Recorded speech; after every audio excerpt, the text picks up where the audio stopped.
Une opération qui a été un succès et malheureusement, comme vous le savez déjà, 10 à 12 semaines d'absence pour Jude Bellingham due à cette luxation à l'épaule. La bonne nouvelle, bien sûr, c'est qu'il sera plus gêné au niveau de cette gêne à l'épaule. On attend de voir aussi s'il sera de retour en pleine forme. Pour ça, bien sûr, il faudra faire une bonne rééducation et une bonne préparation physique pour être prêt dès qu'il sera de retour.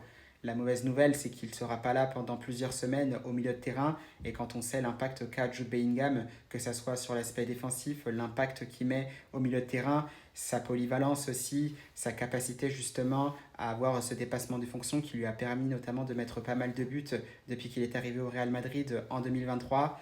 Donc voilà, c'est un élément fort qui manquera au Real Madrid de Xabi Alonso. On le sait, la tendance, c'est qu'on aimerait voir bien sûr un milieu de terrain supplémentaire arriver au Real Madrid, ce qui est très important, surtout avec un profil beaucoup plus créatif, capable de relancer aussi le ballon à partir de derrière, un milieu de terrain aussi qui est capable de se projeter. On sait parce qu'à un moment, il y avait peut-être eu le nom de Nicolo Barella qui était peut-être sorti brièvement.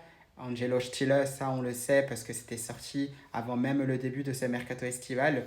Donc on attend de voir tout ce qu'on souhaite et finalement c'est un très bon rétablissement aussi à Jude Bellingham et on espère le voir aussi en très grande forme dès qu'il sera de retour, notamment sur la pelouse du Santiago Bernabéu. Donc bon rétablissement Jude Bellingham. À la Madrid.